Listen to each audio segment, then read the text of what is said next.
नमस्कार दोस्तों, आशा करती हूँ आप लोग स्वस्थ होंगे, मस्त होंगे। आज हम टेस्ट सीरीज़ 4 करेंगे।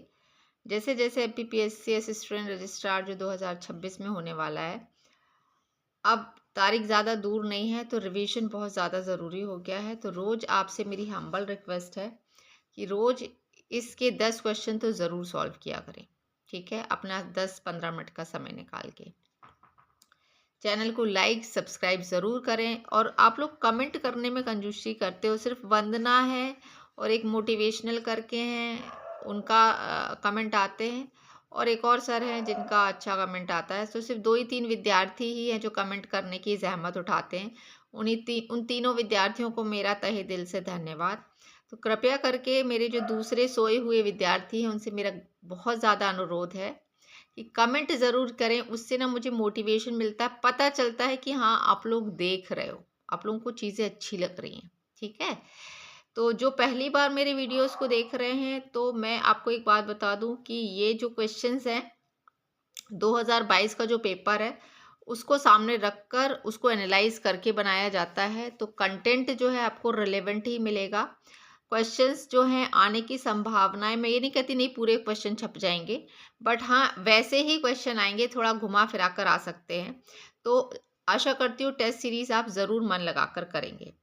तो पहला क्वेश्चन स्टार्ट करते हैं कि भारत में सबसे पहला प्रौद्योगिकी संस्थान की स्थापना कहाँ हुई थी। I am talking about IIT.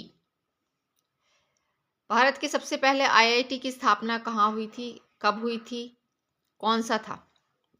तो सबसे पहला आईआईटी कब बना था? 1950 में, 1958 में, 1953 में या 1951 में।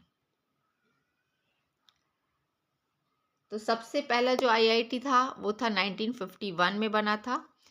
पश्चिम बंगाल में खड़गपुर करके जगह है, वहाँ स्थापित हुआ था। जवाहरलाल नेहरू उस समय हमारे यहाँ के प्रधानमंत्री थे और अब्दुल कलाम आज़ाद के द्वारा उसको, हमारे शिक्षा मंत्री थे जिन्होंने उसको नींव रखा था उसका। यूजीसी के पहले चेयरमैन कौन थे? डॉक्टर विनीत जोशी, स्वाति स्वरूप भटनागर जी, सीडी देशमुख जी या जगदीश गोयल जी।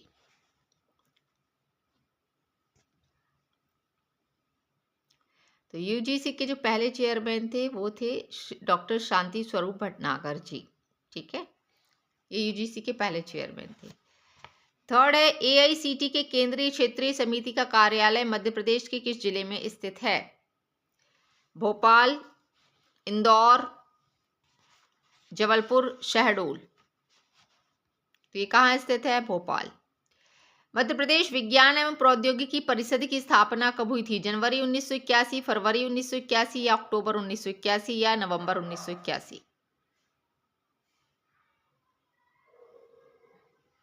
कब हुई थी भाई? 1981, अक्टूबर 1981। ऐसा इसलिए देती हूँ क्योंकि क्वेश्चन ऐसे ही आते हैं। वो ज़माना गया कि आपको सिर्फ सन याद करना है, आपको उसका मंथ भी पता होना चाहिए।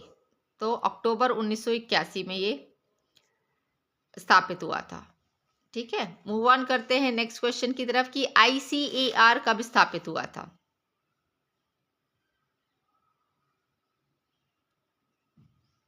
सोलह जुलाई 1929, 16 नवंबर 1929, 16 जनवरी 1929, 16 दिसंबर 1929।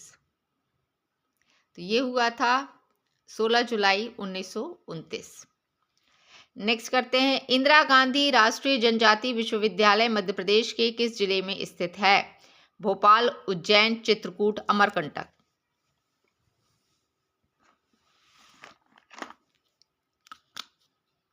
तो ये स्थित है अमरकंटक। ये हमारी दूसरी सेंट्रल यूनिवर्सिटी है। पहली सेंट्रल कौन सी थी ये आप मुझे कमेंट करके बताइएगा,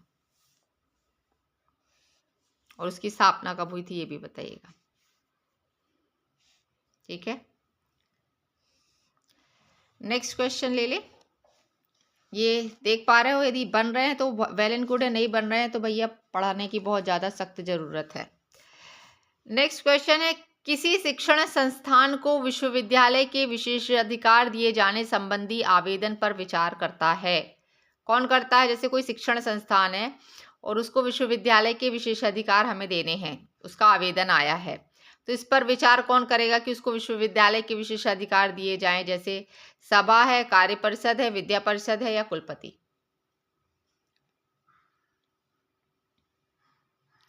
किसी शिक्षण संस्था को विश्वविद्यालय के विशेषाधिकार दिए जाने संबंधी आवेदन पर विचार करती है